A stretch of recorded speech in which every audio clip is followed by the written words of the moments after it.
আজ সুপ্রিম কোর্টে আরজিকর মামলার শুনানি ছিল। সেই শুনানি ইতিমধ্যেই শেষ হয়েছে। 3 মাস পর ফের সুপ্রিম কোর্টে আরজিকর মামলার শুনানি রয়েছে। তবে আজকে সিবিআই এর আইনজীবী তুষার মেহতা তিনি অভিযোগ করেছেন যে দুর্নীতি মামলার চার্জশিটে 2 সরকারি কর্মীকে অভিযুক্ত করা হয়েছে, তবে তাদের বিরুদ্ধে তদন্তে রাজ্য সরকার এখনো ছাড়পত্র দেয়নি। পাল্টা রাজ্য সরকারের আইনজীবী কপিল সিব্বল তিনি আবেদন অর্থাৎ সওয়াল করেছেন যে সিবিআই এর তরফে কোনো আবেদনই করা হয়নি আর তদন্তের 3 দিক রয়েছে। শুনানিতে বলেছেন সিবিআই এর আইনজীবী তুষার মেহতা, ভয়াবহ ধর্ষণ, খুন, প্রমাণ লোপাট ও হাসপাতালে দুর্নীতির তদন্ত চলছে। আজকের এই শুনানি, সেখানে কি সওয়াল জবাব হলো আরো বিস্তারিত জানবো। সরাসরি চলে যাব আমাদের প্রতিনিধি অতনু হালদার রয়েছে নিউজ রুম থেকে। অতনু, আজকে একটু আগেই শুনানি শেষ হয়েছে এবং ফের মার্চ মাসে এই মামলার শুনানির জন্য দিন ধার্য করা হয়েছে। আমি তোমাকে বলছি এটা মূল যেটা আজকের মামলার বিষয় সেটা হচ্ছে 3টে বিষয়।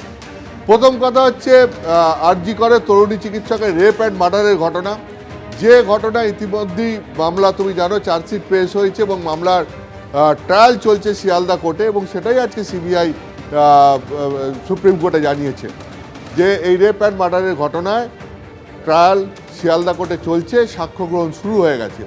এবার দ্বিতীয়ত হচ্ছে তথ্য প্রমাণ লোপাটের চেষ্টা। তুমি জানো এই তথ্য প্রমাণ লোপাটের চেষ্টার অভিযোগে ইতিমধ্যেই সিবিআই 2 জনকে গ্রেপ্তার করেছে এই মামলায়। একজন হচ্ছে আরজিকর মেডিকেল কলেজের তৎকালীন অধ্যক্ষ সন্দীপ ঘোষ এবং তৎকালীন টালা থানার ওসি অভিজিৎ মণ্ডল।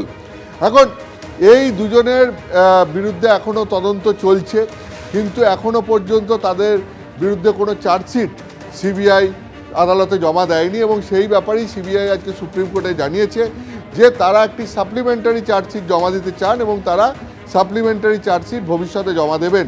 হয়তো সেই সাপ্লিমেন্টারি চার্জশিটই তারা এই সন্দীপ ঘোষ বা অভিজিৎ মণ্ডলের ভূমিকা সম্পর্কে কি পাচ্ছেন না পাচ্ছেন সেইটাও উল্লেখ করে তারা সাপ্লিমেন্টারি চার্জশিট জমা দিতে পারেন বলে মনে করা হচ্ছে। তৃতীয়ত হচ্ছে যে আরজিকর হাসপাতালে দুর্নীতির যে অভিযোগ ছিল সেই অভিযোগের মামলা। সেই অভিযোগের মামলায় তুমি জানো যে ইতিমধ্যেই সিবিআই চার্জশিট ফাইল করেছে এবং এই মামলায় তৎকালীন অধ্যক্ষ সন্দীপ ঘোষ এবং সেই সময়ে ওইখানে আরজিকর হাসপাতালে তৃণমূল ছাত্র পরিষদের নেতা এবং হাসপাতালের চিকিৎসক হাউস স্টাফ ছিলেন আশিস পান্ডে সহ মোট 5 জনকে গ্রেপ্তার করে এই মামলাতেও চার্জশিট সিবিআই জমা দিয়েছে। এখন এই মামলায় চার্জশিট জমা দেওয়ার পরও এই মামলার এখনও চার্জ ফ্রেম হয়নি, বিচার প্রক্রিয়া শুরু হয়নি। সেই ব্যাপারে সিবিআই আজকে সুপ্রিম কোর্টে যেটা জানিয়েছে যে যেহেতু এইখানে যে 5 জন গ্রেপ্তার হয়েছে যাদের নামে চার্জশিট দেওয়া হয়েছে তার মধ্যে সন্দীপ ঘোষ এবং আশিস পান্ডে এই 2 জনই হচ্ছেন সরকারি আধিকারিক, সরকারি পদে রয়েছেন। ফলে তাদের বিরুদ্ধে চার্জ ফ্রেম করতে গেলে, বিচার প্রক্রিয়া শুরু করতে গেলে সরকারের থেকে অনুমোদন লাগবে এবং সরকারের কাছে অনুমোদন চেয়ে সিবিআইয়ের তরফ থেকে আবেদন করা হয়েছে, কিন্তু সেই আবেদনের উত্তর এখন আসেনি, অনুমোদন এখনো মেলেনি। ফলে এদের বিরুদ্ধে বিচার প্রক্রিয়া শুরু করা যাচ্ছে না। যদিও এই ব্যাপারে রাজ্যের পক্ষে আইনজীবী কপিল সিব্বল জানিয়েছেন যে না, তারা এখনো পর্যন্ত কোনো আবেদন পাননি, অর্থাৎ রাজ্য কোনো আবেদন পাননি বলে জানিয়েছেন। তো যাই হোক, সুপ্রিম কোর্ট গোটা বিষয়টা দেখতে বলেছে রাজ্যকে, যে অনুমোদন চেয়ে থাকলে পরে সেই অনুমোদন দেওয়ার জন্য রাজ্যকে বলেছে। ফলে এই হচ্ছে গিয়ে মূল বিষয়টা আজকে দাঁড়ালো যে সেটা হচ্ছে রেপ অ্যান্ড মার্ডারের তদন্ত চলছে, তার সাক্ষ্য গ্রহণ শুরু হয়ে গেছে।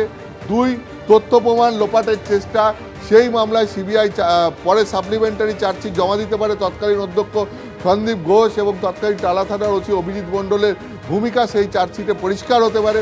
3 আরজিকর হাসপাতাল নিয়ে যে দুর্নীতির মামলা, সেই দুর্নীতির মামলায় 2 জন সরকারি আধিকারিক অর্থাৎ তৎকালীন অধ্যক্ষ সন্দীপ ঘোষ এবং আরজিকর হাসপাতালের হাউস স্টাফ আশিস পান্ডে এই 2 জনের বিরুদ্ধে সরকারের কাছে বিচার প্রক্রিয়া শুরুর জন্য অনুমোদন চেয়ে পাঠানো হয়েছে বলে সিবিআই জানিয়েছে এবং অনুমোদন এখনও পাওয়া যায়নি। তাই সিবিআই অনুমোদনের অপেক্ষায় রয়েছে বলে সিবিআই আজকে সুপ্রিম কোর্টে জানিয়েছে। মূলত আজকের যে আরজিকর কাণ্ড নিয়ে সুপ্রিম কোর্টের শুনানি, মূলত তার সারমর্ম এটাই।